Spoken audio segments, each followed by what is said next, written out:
Um dia de cada vez caminhando pela palavra de Deus com reflexão, propósito e vida real. Seja muito bem-vindo ao Bíblia 365 na prática. Hoje é o dia 236 da nossa jornada, dia 24 de agosto, e seguindo nosso cronograma, os textos de hoje são 1 Samuel capítulo 15, Romanos 14, Lamentações 1 e Salmos 32.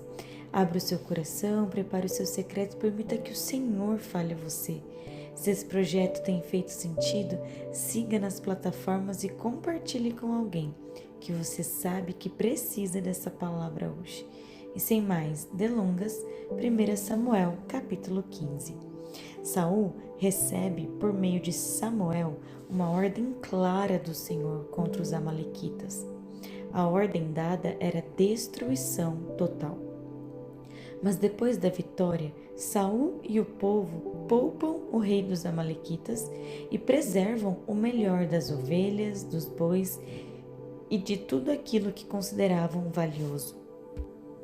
Aquilo que lhes parecia bom, conservaram. Eles obedeceram enquanto a ordem de Deus concordava com aquilo que eles mesmos queriam fazer. Mas obediência parcial continua sendo desobediência. Então Deus lamenta ter constituído Saul como rei. E Samuel fica profundamente triste. Clama ao Senhor durante toda a noite. Samuel não comemora a queda de Saul. Ele intercede, sofre, sente. E quando finalmente encontra Saul, Saul ainda diz: Bendito seja você do Senhor. Executei as palavras do Senhor. Mas Samuel praticamente responde: Então que barulho de ovelhas é esse que estou ouvindo? Saul tenta transferir a responsabilidade para o povo e ainda espiritualiza sua desobediência. Eles guardaram o melhor para sacrificar ao Senhor. Então, Samuel traz uma pergunta que conhecemos bem. Será que o Senhor tem mais prazer em holocaustos e sacrifícios do que no obedecer a sua palavra? Eis que obedecer é melhor do que sacrificar. Deus não precisa de uma oferta produzida pela nossa desobediência. Não adianta desobedecer durante a semana e tentar compensar no altar. Não adianta fazer aquilo que eu quero e depois colocar o nome de Deus em cima. Samuel continua dizendo que rebelião é como pecado de feitiçaria e obstinação como idolatria, porque no fundo ambas retiram Deus do trono. Eu decido que minha vontade vale mais do que aquilo que Deus falou. Quando Samuel se vira para sair, Saul segura a borda do seu manto e ela se rasga. Samuel transforma aquilo em uma imagem profética. Hoje, o Senhor rasgou das suas mãos o reino de Israel e deu a alguém que é melhor do que você. Samuel não volta a ver Saul até o dia de sua morte, embora continuasse lamentando por ele. Saul começou pequeno aos próprios olhos, mas foi escolhido, ungido, recebeu o Espírito do Senhor e experimentou várias vitórias. Mas aos poucos começou a preferir sua própria voz, a voz de Deus. Partindo agora para Romanos, capítulo 14. Entra em questões que estavam provocando diferenças entre os cristãos. Havia pessoas que, por consciência, comiam apenas certos alimentos, inclusive apenas vegetais, enquanto outros entendiam que podiam comer de tudo. Havia também diferenças em relação a determinados dias.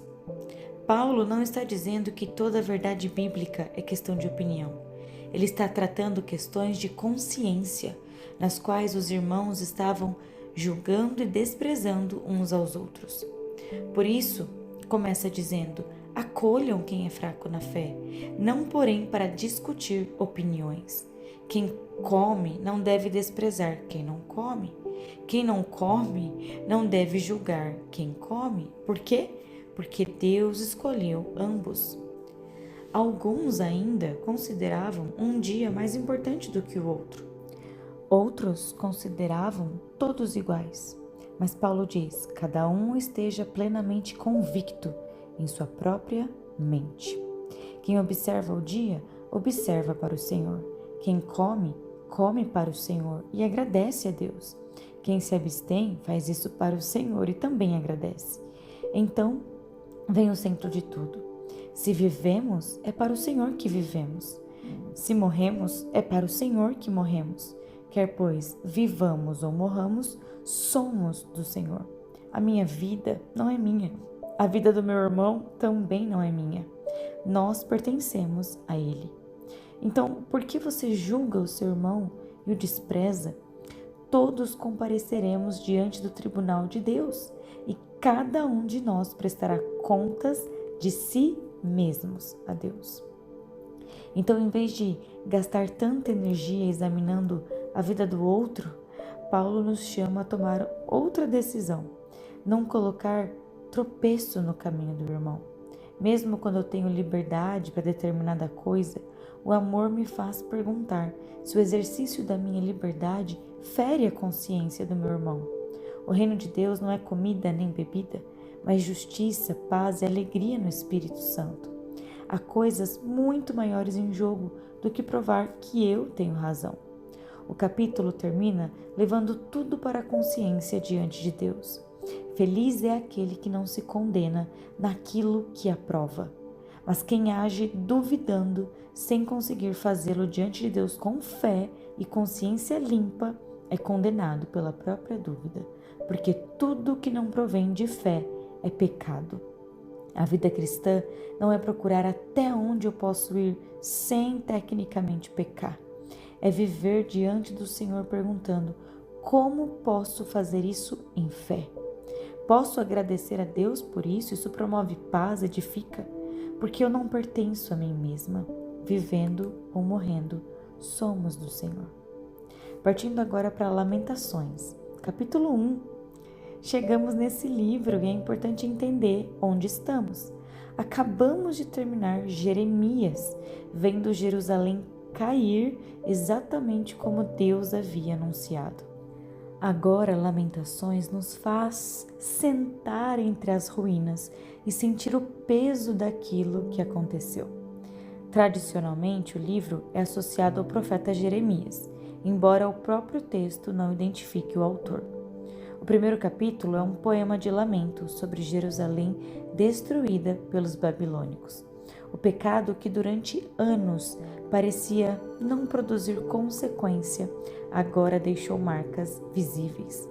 Cada verso começa sucessivamente com uma letra do alfabeto hebraico.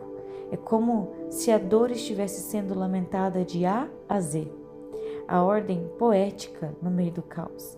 E no verso correspondente a Zaine, Jerusalém, agora aflita e peregrina, se lembra das coisas preciosas que possuía nos dias antigos.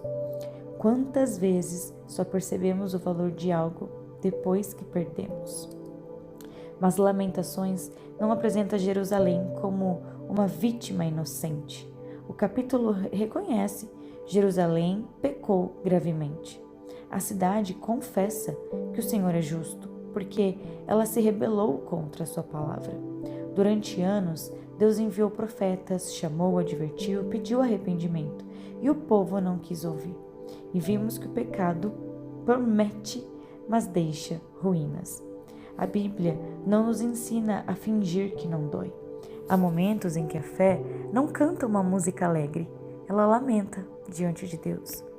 Lamentações nos ensinará a chorar, reconhecer o pecado, olhar para as consequências e ainda assim continuar falando com o Senhor. E nós sabemos que no coração deste livro ainda encontraremos esperança, porque mesmo quando Jerusalém está em ruínas, Deus ainda está lá. Às vezes, o caminho de restauração começa quando paramos de fugir das ruínas e reconhecemos o que aconteceu e voltamos o nosso rosto para Ele. E para finalizar o dia de hoje, Salmos capítulo 32. Começa chamando de feliz aquele cuja transgressão foi perdoada e cujo pecado foi coberto. Davi sabe exatamente o peso disso, porque descreve o que aconteceu enquanto ele tentou calar o seu pecado. Enquanto calei os meus pecados, envelheceram os meus ossos. Dia e noite a mão do Senhor pesava sobre ele. Existe um peso terrível em tentar esconder de Deus aquilo que ele já conhece. Ele sabe de tudo. O pecado escondido não desaparece porque paramos de falar sobre ele. Até que Davi faz algo simples, mas libertador. Confessei-te o meu pecado e a minha iniquidade não ocultei. Ele decidiu parar de esconder. Ele confessou e Deus perdoou. Não porque o pecado fosse pequeno, mas porque a misericórdia de Deus é grande. E que diferença entre Saul e Davi. Saul passa boa parte de 1 Samuel 15, que lemos, justificando, transferindo culpa, tentando preservar sua honra diante das pessoas. O Salmo 32 nos mostra o caminho de quem para de se defender diante de Deus e simplesmente diz: eu pequei. E então chegamos ao verso 8, que eu acho lindo demais, eu amo quando a Bíblia diz isso. Quando o Senhor mesmo declara: eu o instruirei e lhe ensinarei o caminho que deve seguir, e sob as minhas vistas lhe darei conselho. Aquele que perdoa também ensina o caminho que se deve andar. Deus não apenas nos tira da culpa e diz: agora se vira. Ele nos coloca novamente debaixo dos seus olhos e diz: eu vou ensinar você, eu vou mostrar o caminho, te aconselhar. E ele ainda traz uma advertência: não sejam como o cavalo ou a mula que não têm entendimento, que precisam ser controlados por freios. Não faça Deus precisar arrastar você para aquilo que ele poderia ensinar através de uma voz ouvida por um coração disposto. Muitos são os sofrimentos do ímpio, mas o que confia no Senhor, a misericórdia o cercará. Preste atenção nessa palavra: a misericórdia cercará. É misericórdia na frente, atrás, de um lado, no outro, em cima, embaixo. Então alegrem-se no Senhor, regozijem-se, justos, exultem todos os retos de coração. Talvez você tenha começado este salmo carregando alguma coisa escondida. Não termine da mesma maneira. Não comece essa semana escondendo mais uma vez alguma coisa de Deus, entre aspas. Existe perdão disponível diante de Deus para aqueles que confessam. Então confesse e receba, e depois permite que Ele volte a ensinar os seus passos. O mesmo Deus que perdoou o seu passado diz: eu lhe ensinarei o caminho que você deve seguir. Querido Deus, abra o nosso coração, por favor, diante do Senhor. Nos revele aquilo que é pecado diante do Senhor, aquilo que fazemos, mas não temos tanta fé assim para fazer ou deixar de fazer. Que o Senhor nos conduza e nos ensine a cada dia, que possamos ouvir a Tua voz nos dizendo: este é o caminho, ande nele, meu filho. Que possamos Te encontrar durante o nosso dia, Te perceber, Papai. Em nome de Jesus, enche-nos com Teu Espírito Santo. Amém e amém. Que o Senhor te acompanhe hoje. Viva essa palavra na prática. Amanhã seguimos juntos no dia 237 da nossa leitura.